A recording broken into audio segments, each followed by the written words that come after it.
You're listening to the Corbett Report. CorbettReport.com.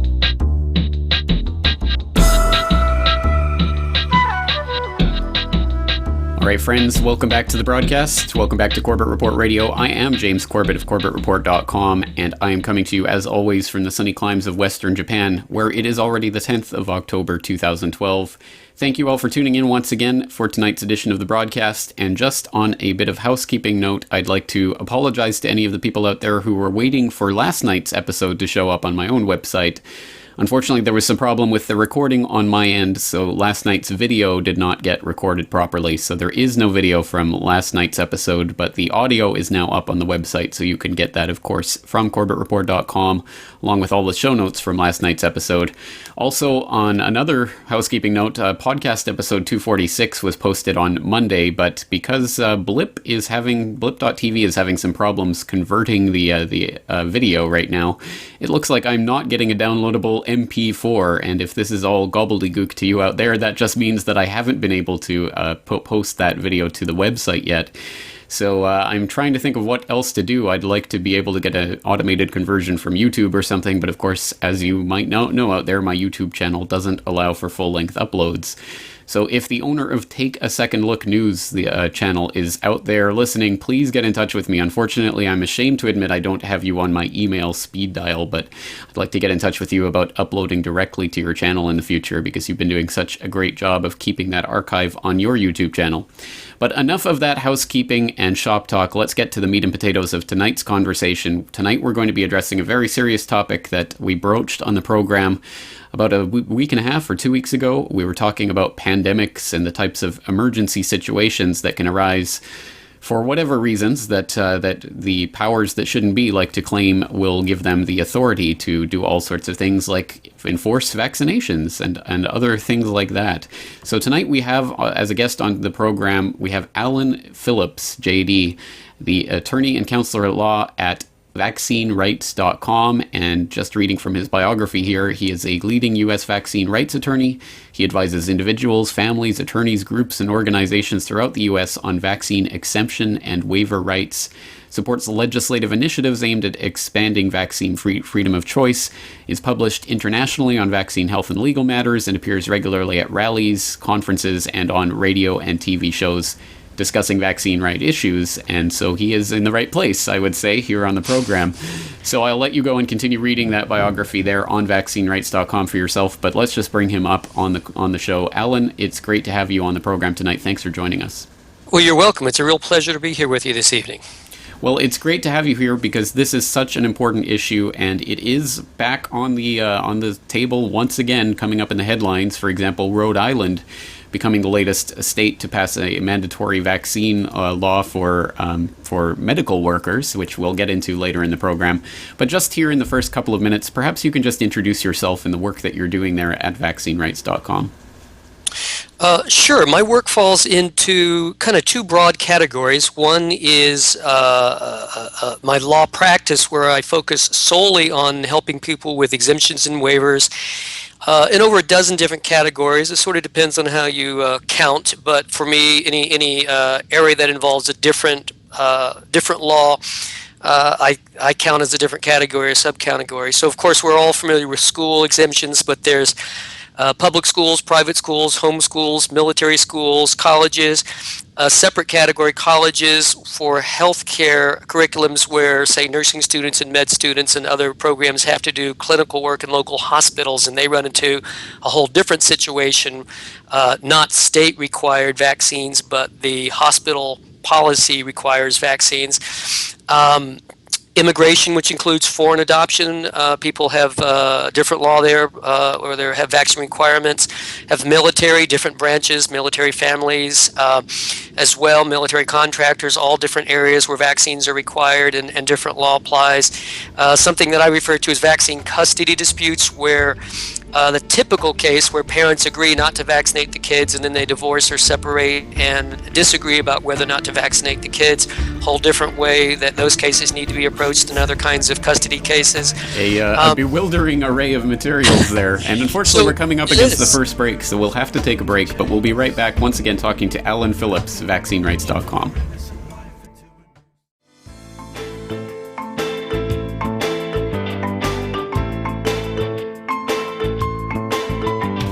friends. Welcome back to the broadcast. Welcome back to Corbett Report Radio. Once again, I'm your host, James Corbett of CorbettReport.com, and tonight we're talking to Alan Phillips of vaccinerights.com.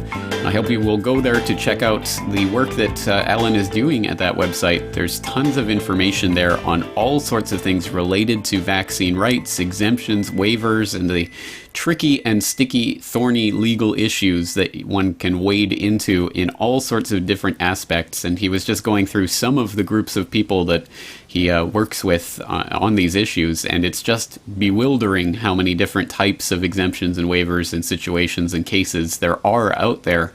So it is really I would say for many people, a bewildering issue, and there's a lot of contradictory information on the internet about how to deal with vaccine exemptions. So Alan, perhaps you can talk about just the breadth and depth of this field and sort of your specialization in this work. Well, sure. When I first jumped into this arena, and let me start by saying I went back to school after being out of school for 17 years, and I picked law school because of my concern about vaccines. So it really is very much a personal passion.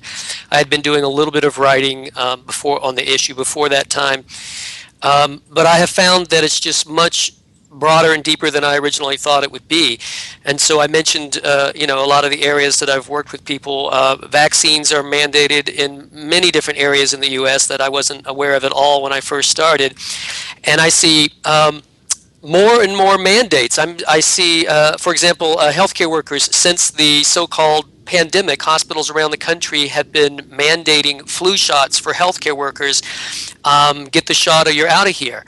And I'm seeing that the majority of the hospitals that I become aware of through my clients from around the country are overstepping legal boundaries with the requirements that they're imposing on their own employees. And perhaps most disturbing of all is that I hear, without any exception whatsoever, 100% consistency so far, every hospital worker that I've ever talked to, and I've worked with dozens of them from around the country at this point, they tell me that the work environment that they work in is a very restrictive one.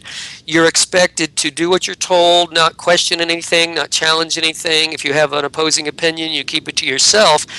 And I have many nurses and other healthcare workers call me or email me. They say, how do I avoid this flu shot? And by the way, there's 5 other people in my department who don't want the shot either, but they're afraid to even ask for an exemption because they're afraid they'll be singled out and fired.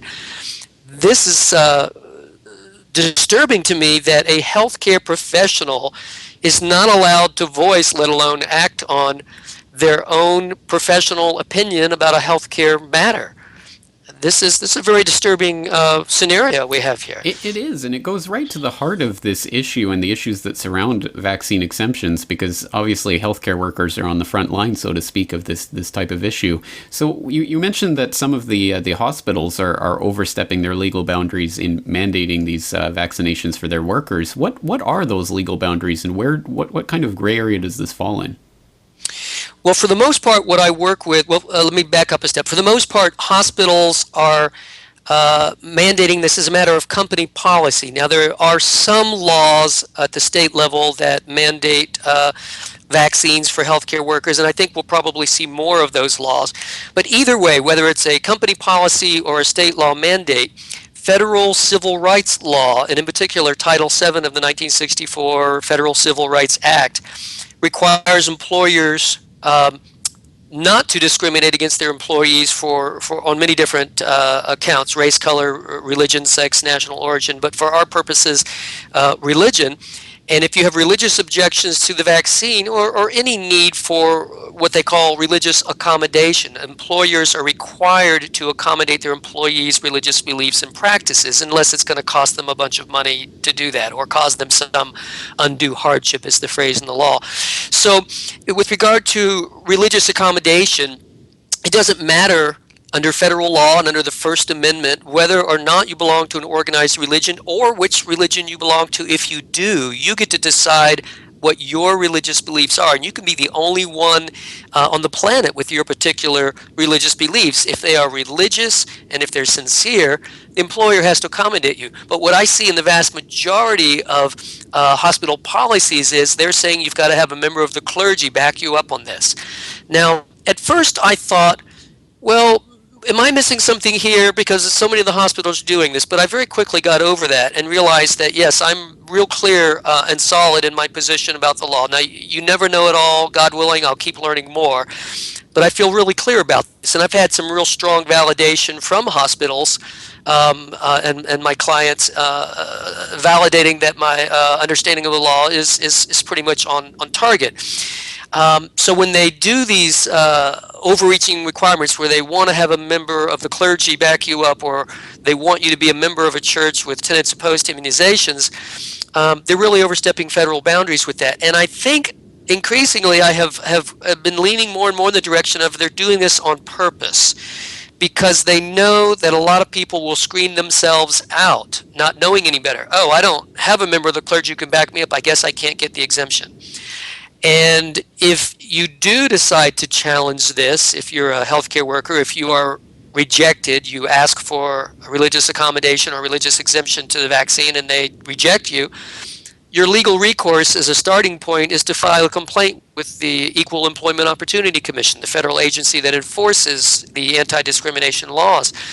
Well, the good news is it doesn't cost you anything to file a complaint with the EEOC, but the bad news is it's a federal agency and it can take several months for that to play out. So the hospitals and employers have the leverage here. You know, they can sort of call your bluff. Are you willing to take several months to see how this plays out? And meanwhile, they're going to terminate you.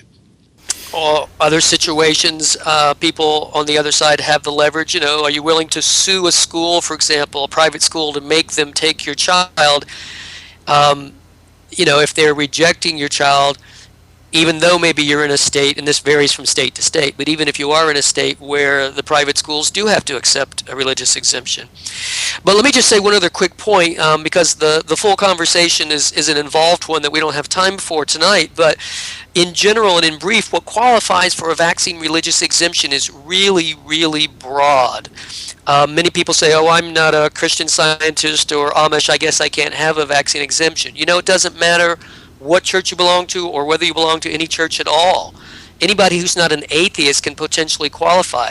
And in the employment law arena, under federal civil rights law, there's even a narrow category of beliefs that you could hold as an atheist that are protected by federal law. Now, it's not any sincerely held belief, but the definition of religious belief in this arena is exceedingly broad. I've never had to tell a client, I mean, there's a first time for everything, but so far I've never had to tell a client, I'm sorry, you just don't qualify. What I do have to tell clients and help them avoid are what I refer to as illegal pitfalls, because as to what specific beliefs do and don't qualify, sometimes that is not consistent with common sense. So many times when people are dealing with exemptions and waivers, you check a box, you sign a form. Nobody needs to hire an attorney to do that.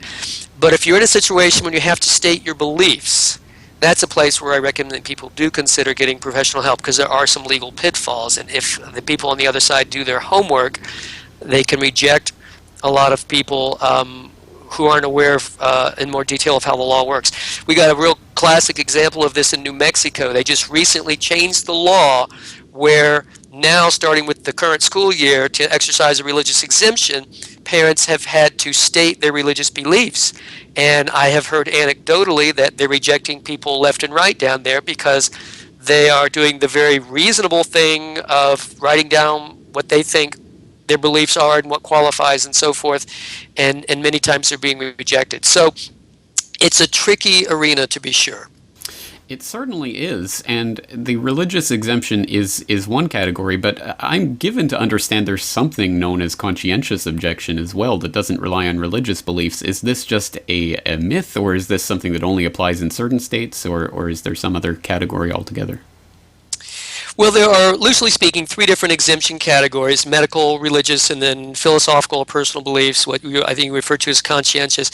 There are roughly 20 states that, with regard to school exemptions, will have all three of those options available.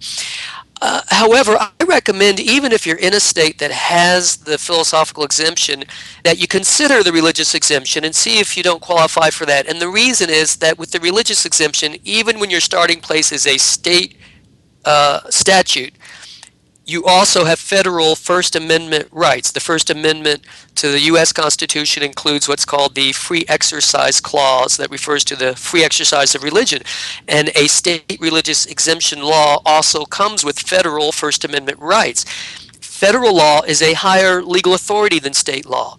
So you have that additional federal legal right with a religious exemption that you don't have with the philosophical exemption. Now, I think every state should have a philosophical exemption. In fact, I don't think vaccines should ever be mandated at all, and I can give you a long list of reasons why I feel that's the case. Not the least of which, and perhaps the most simple and direct, is the reality that vaccines can and do cause permanent disability and death. And nobody can tell you if you or your child will be the next victim of a vaccine. So just right there, it seems to me that no one should ever be absolutely required to take a vaccine with Like that no one kind should of be required to play Russian roulette, no matter how many empty chambers there are in the gun. That's a really good way to put it. I may quote you on that, if I may. Please do. That's a real nice analogy. I like that. And of course, we're told over and over again, well, it's a net benefit. This is the price we pay for the wonderful, millions of people saved by vaccines. But the reality is that both the FDA and CDC, among other people and agencies and entities, have told us in recent years that 90 to 99% of vaccine adverse events are never even reported. So there's no data available for anybody to calculate whether there's a net benefit from vaccines. We don't know. And again, the fact that we don't know is another reason why I think nobody should ever be absolutely mandated to get a vaccine. Absolutely right. Well, we'll have to leave it there. We're coming up against another break, but we'll be right back. Once again, Alan Phillips, vaccinerights.com.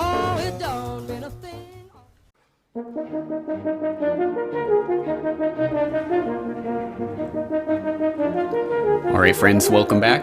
Welcome back to Corbett Report Radio. This is James Corbett of CorbettReport.com, and tonight we're talking to Alan Phillips of vaccinerights.com about the messy legal world that comes with vaccine exemptions and waivers when we start talking about all of these various states that have a mishmash and hodgepodge of different exemptions and waivers and things. It can be an extremely complicated issue for anyone to really wrap their head around fully. So that's why there is so much information out there online, but we have to be careful that some of it is perhaps not all accurate.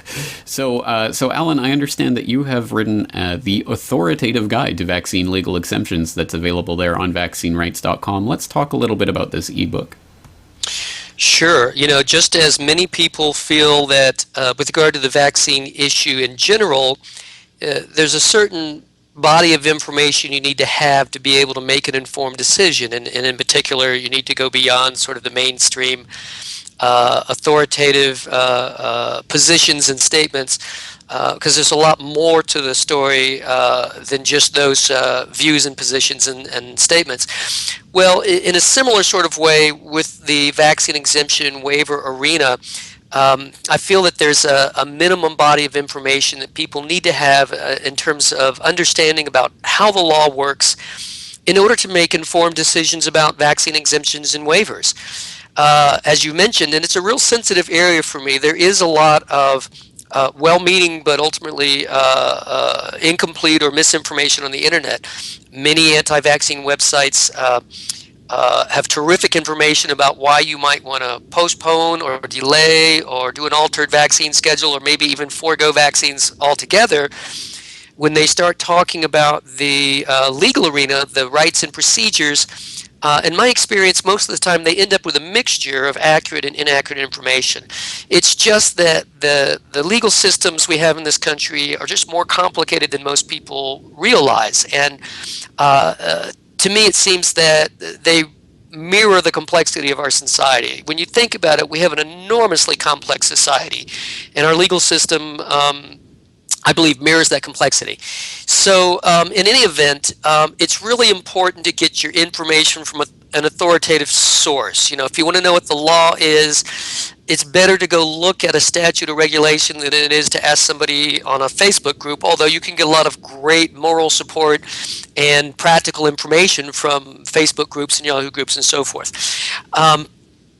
In any event, my ebook was in part a response to seeing the lack of complete and in-depth and accurate information on the internet. So I pulled together that information from my research on the law and my experience working with exemptions and waivers now for going on close to 10 years, working with people in many different exemption arenas and around the country. And this is now in an ebook available at vaccinerights.com. Called, as you said, James, The Authoritative Guide to Vaccine Legal Exemptions. And there's some information in there that is general to about how our legal systems work.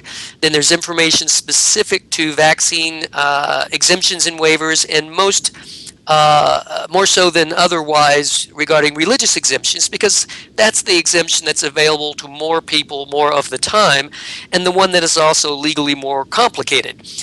To get a medical exemption, you usually have to have a medical doctor involved, and so that'll be at least initially and primarily between you and a medical doctor. And the philosophical exemptions, where they're available, you don't really need legal advice to exercise those. You just need to know what the correct procedure is, and you can usually find that from the available let's say health departments, for example, or you can go online. There are, in fact, my website, vaccinerights.com, links to 3 other sites that post school exemption laws, for example. So you can usually get that information reliably online, or even go to your own state's website and look up your own state statutes and regulations, health department regulations there. But as we've already hinted in this show this evening, there are a lot of areas in which exemptions and waivers are more complicated than just signing a form or writing a short statement or checking a box on a form or something like that. And so sometimes it isn't as straightforward as we would like it to be. And so to have a source of information you can go to that will help you understand more about how all of this works, and you can make an informed decision. You can understand better when you might need an attorney or not need an attorney. Don't go hire one if you don't need one, but if you need one, go get one, because it's very difficult to come back and fix this after the fact. You put out a statement of religious beliefs that turns out to have some sort of legal flaw in it, and then you're in the position of saying, oops, what I meant to say was, it's kind of hard to recover in that situation. So you want to get it right the first time. And this is true with any important legal matter, exemptions and waivers or anything else.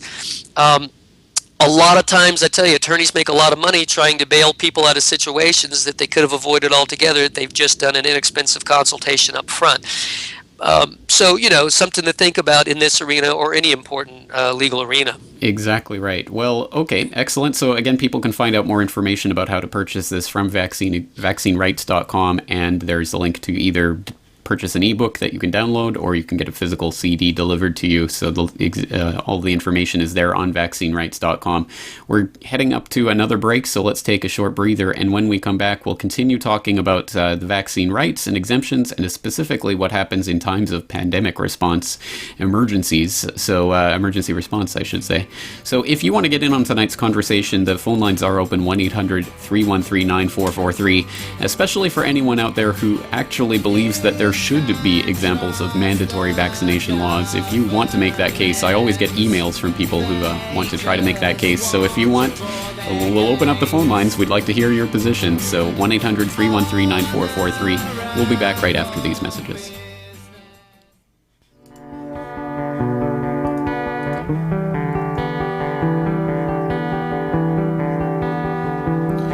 All right, friends, welcome back to Corbett Report Radio. Once again tonight, we are talking to Alan Phillips from vaccinerights.com, and he is here to answer questions about vaccine exemptions and waivers and all of the incredibly sticky legal issues that surround this very important topic. So once again, if you have a comment, question, or would like to get your opinion in, 1-800-313-9443. Alan, let's talk about something that I broached on the broadcast here a couple of weeks ago, where I had a broadcast about pandemics and what kinds of things can happen during pandemic emergencies. For example, we saw the swine flu pandemic and all of the very interesting things that came out of that, including the furtherance of an Emergency State Health Powers Act or something along those lines, which has been proposed and which is being adopted by more and more states, which, as far as I understand, theoretically would give some of these states the right to impose mandatory vaccinations during declared emergencies. But I'm hazy on the legal specifics of this. Perhaps you can tell us a little bit about this and about your website, pandemicresponseproject.com. Well, it's an evolving story, to be sure. During the so-called pandemic, the World Health Organization changed the definition of level 6, the highest category for level of severity of pandemics, and over the objections of several countries, so that they could classify what was a very mild disease, the swine flu, which was far less problematic than the seasonal flu was. But once they changed that definition, it triggered contract clauses with pharmaceutical companies around the world for the sale of about $18 billion worth of vaccines, most of which were never even administered. Even the British Medical Journal, a very reputable mainstream medical publication, internationally known, criticized the World Health Organization for their handling of this. So it was really a new level of bold and daring of grab for the money here. But I got a lot of calls during the pandemic from people saying, well, what do I do if they mandate this swine flu vaccine? How do I avoid it? And that was a new question for me, because up until that point, I had only been dealing with people who were trying to avoid routine immunizations. And what I very quickly learned was that when a state declares an emergency, the legal landscape changes instantly. Most states now have laws where if the state declares an emergency and mandates an emergency vaccine, your non-medical exemptions go out the window. And I've even seen a couple of laws that throw the medical exemption out the window, which makes no sense to me whatsoever. And this came from what you referred to, a Model State Emergency Health Powers Act. This was something that was put together, and the CDC began pushing it on states. Now, this was a model act. It was initially not law anywhere. It was proposed law. But the CDC began pushing this on states 3 months after 9/11, which many of us feel was not an accident. It was a very deliberate plan, I believe. But in any event, they were riding that wave of fear and trauma that had just swept the country. And that was an environment that made it much easier to pass overreaching laws. And many different people and organizations criticized this model law, saying it lacked proper checks and balances. It was granting sweeping powers to states.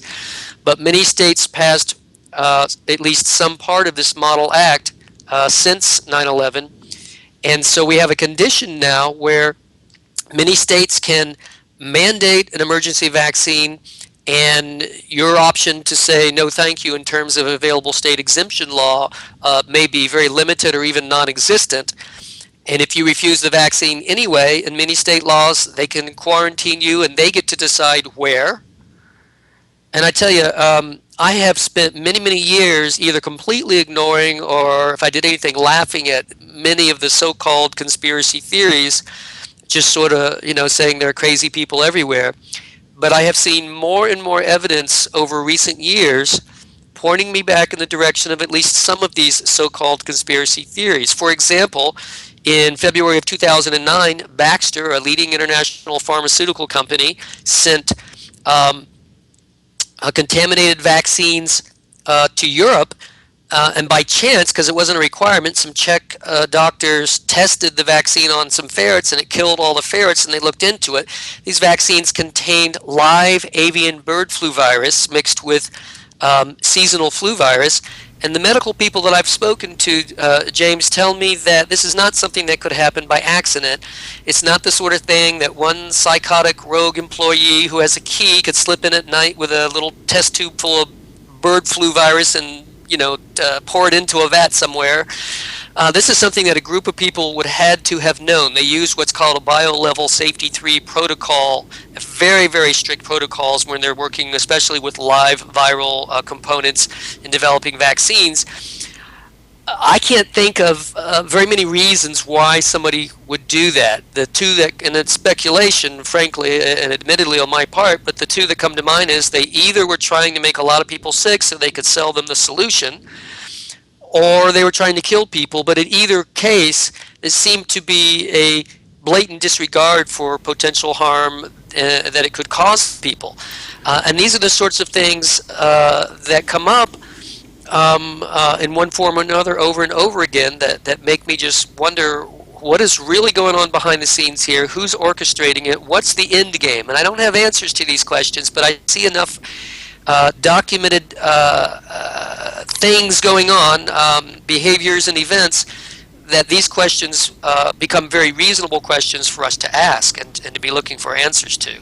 Well, as you point out, at the very least, there's the monetary concern that they have invested literally, quite literally, in these drugs that they're selling as the solutions to the problems that they themselves might be able to create. So that's obviously a problem that requires some sort of outside check or regulation. And people might be able to cast their mind back to Bayer Pharmaceuticals being caught knowingly shipping HIV-tainted Factor VIII drugs to South America and to Asia, basically dumping it in those markets because they couldn't sell it legally in America. And there was an investigation that determined that was in fact what took place. And as far as I know, actually no prosecutions resulted from that. But I may be wrong on that matter. But again, they ended up many years later, but they ended up paying tens of millions of dollars to settle a lawsuit on that. But for a long period of time, it was many years. I don't have a number for you, but many years, nothing happened. But this is another thing that really bothers me. You know, Bayer? I'm trying to think. It'll hit me in a minute, and I'm drawing a blank. There was a GlaxoSmithKline just recently paid $1 billion, that's with a B, $1 billion criminal fine, $2 billion civil fine. Pfizer, back in 2009, a $1 billion criminal fine and $1.3 billion civil fine in Pfizer's case, because it was the fourth time they'd been caught doing the same behavior since 2002. Now, these are the exceptions to the rule in terms of how large these fines were, but fines, criminal and civil fines in the hundreds of millions of dollars are common in the pharmaceutical industry.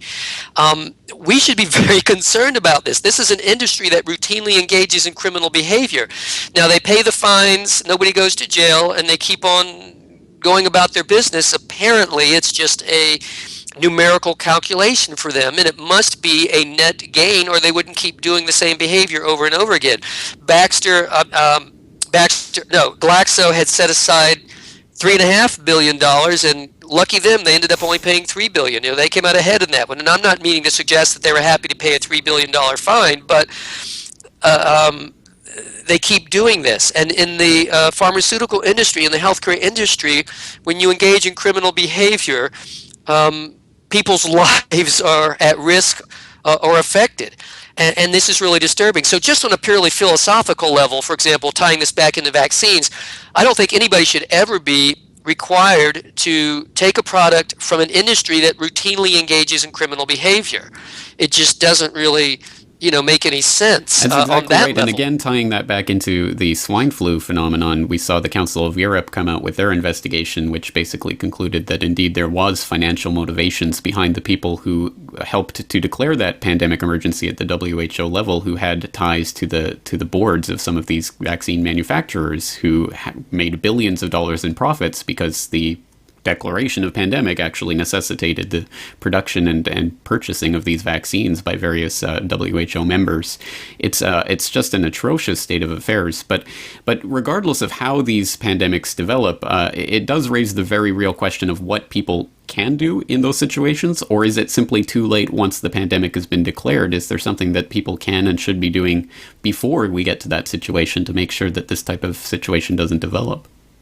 Well, as I started looking into this to see what people's rights were on a more purely legal level, what I found myself answering as subsequent people continued to contact me and say, what do I do? My answer became, do whatever you can now to avoid being in that situation in the first place, because once you get there, I'm not sure what you can do. And so I think this is an issue among many others in what I call the vaccine rights arena generally, that is primarily or in very large part a legislative agenda item. And so I created a project that I called the Pandemic Response Project because it was exactly that, a response to the pandemic. And the goal of the Pandemic Response Project is legislative change, primarily at the state level around the country, to change the emergency health laws so that people do have a right to say no thank you for religious or philosophical reasons should a vaccine be mandated, an emergency vaccine being mandated pursuant to some sort of an emergency, and so that people do have the right to, for example, do a quarantine in their home. That, okay, if you want to tell me I have to be quarantined because I'm not going to get a vaccine, all right, I can deal with that, but, don't pull me out of my home and throw me in a government facility somewhere.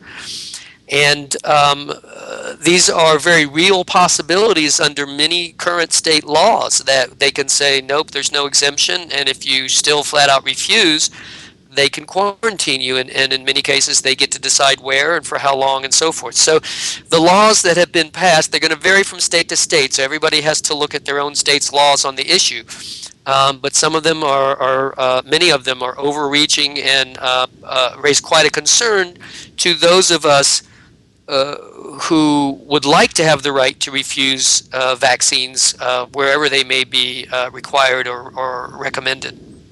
Well, let's talk about the legislative activism movement and where that stands right now, because this is a topic that is so far removed from the minds of so many Americans. It's hard to imagine that there's a large movement behind this, whereas there's obviously a lot of monetary and other interests behind pushing this type of emergency pandemic declarations. So what is the state of this movement, and where has it come from, and where is it going?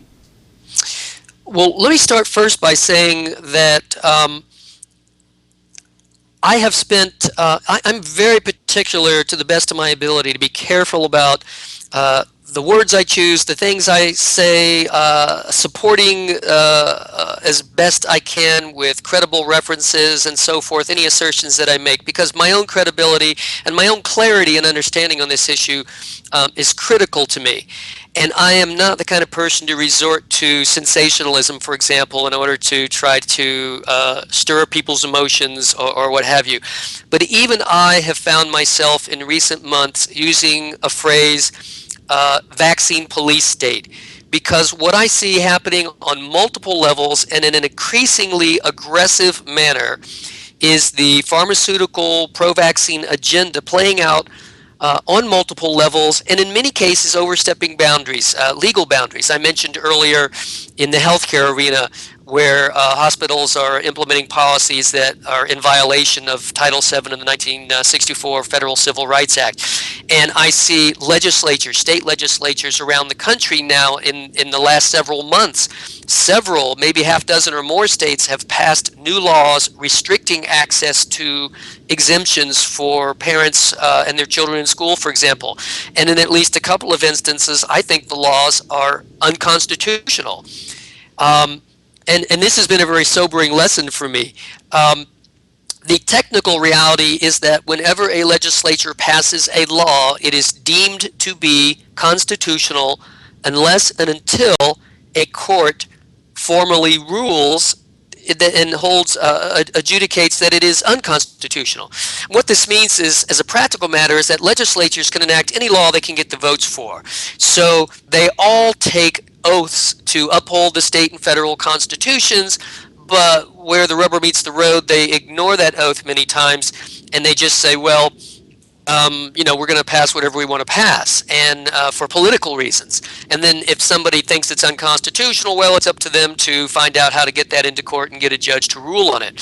I'll give you a really glaring example that is particularly disturbing to me. Here in my own home state of North Carolina, there is a law that allows children of any age to consent to any vaccine and some other medical treatments and procedures without their parents' knowledge and consent. And this law is not, it's blatantly unconstitutional. I sat down across the table with my state senator, now former state senator, fortunately, because I recently moved across the state in North Carolina. sat across from this woman who I have great admiration for. She's helped me in the past. She's done a lot of good work with the state legislature. And I had in my hands a formal legal memorandum that I had researched and written.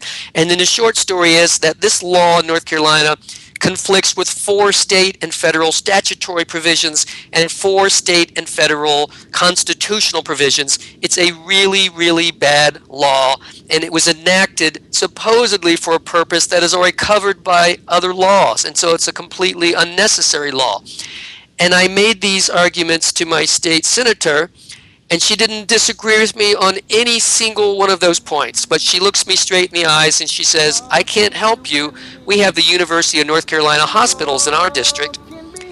Now, I'm not even sure what that means specifically, but I want to glean a general a lesson from this, which is what's going on in the country with legislation. Hold on to that for just 1 second. Again, we're coming up against a break, but we'll be back to wrap things up and get some final comments right after these messages. Turn it up! I want my bailout money. Keep the bills coming. Sweet green cash just dripping like honey. All right, friends, welcome back. This is the closing moments of tonight's edition of Corbett Report Radio. Once again, I'm your host, as always, James Corbett, CorbettReport.com. Tonight we've been talking to Alan Phillips of VaccineRights.com. And just before we were so rudely cut off by that last break, we were talking about a very important point, and you were sort of summarizing the main lesson to be learned from this pandemic response, emergency powers, and all of this. Perhaps you can pick up from what we were saying there. Well, let me, if I may, generalize, because I know we're running out of time here, but there's a movement around the country, states enacting laws restricting access to exemptions, making it harder for people to get exemptions. This has happened in Washington State, California, New Mexico, Vermont, Rhode Island. There's pending legislation in New Jersey and other states. The train is rolling forward at full speed. I mentioned hospital workers, but I'm hearing from entirely new categories of employees. The CDC's goal is to revaccinate all adults. The healthcare workers are on the front lines, but it's only the front lines. We're all in the sites. And this is something that's going to keep rolling forward if we don't become involved. Now, fortunately, a nonprofit organization called the National Vaccine Information Center has put out what they call their advocacy portal. It's nvicadvocacy.org. nvicadvocacy.org. Anybody can join for free and sign up, and you can easily keep tabs on what's going on in your state regarding vaccine legislation and around the country, and very quickly find out who your representatives are, and very quickly. So you no longer have to take on a new part-time job if you want to be legislatively active in this arena. You can do it very simply. So I encourage people to go and sign up and keep tabs with what's going on in your state and around the country. This is going to keep going. It's going to become tougher and tougher, and of course more and more vaccines are being required of more and more people. A figure I had 2 years ago, James, was that there were over 330 vaccines either already on the market or in development. There is no light at the end of this tunnel. There's always another vaccine to give a person, and there's always another person to give a vaccine.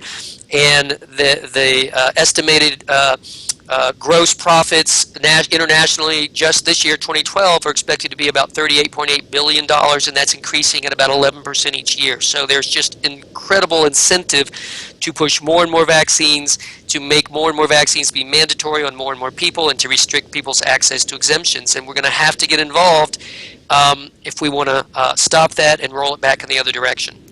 Exactly right. We can't give up on this issue because what's at stake is just too important. And again, there is just too much information to possibly go over in 1 hour of radio broadcast. So we will have you back on in the future to continue talking about this topic. But in the meantime, could you direct people to your websites once again? Certainly. VaccineRights.com. Lots of good free information there about vaccine rights issues, and information about the different areas in which vaccines are mandated and exemptions then become an issue for many people. And then, of course, the ebook, as you mentioned earlier, which is a low price for the abundance of information you'll get from that, and not available anywhere else. And one of the few places that you can really comfortably rely on the information. I've been researching this for years. I've been working with clients around the country in a variety of different exemption contexts. So you never know it all. I'm always learning more, God willing, but got a good handle on a lot of it at this point, and happy to help anybody I can, and to help legislative activists around the country, something I do on a volunteer basis. Excellent. Well, we're going to have to leave it there, but once again, if anyone did miss Alan Phillips' website, the links will be there in the show notes for tonight's episode at corbettreport.com. Alan Phillips, absolutely fascinating topic. Thank you so much for sharing your insights tonight. My pleasure. Thank you for having me. All right, friends, that's going to do it for another edition of Corbett Report Radio, but I will be back 23 hours from now to talk to you once again. So thank you all for listening tonight, and take care.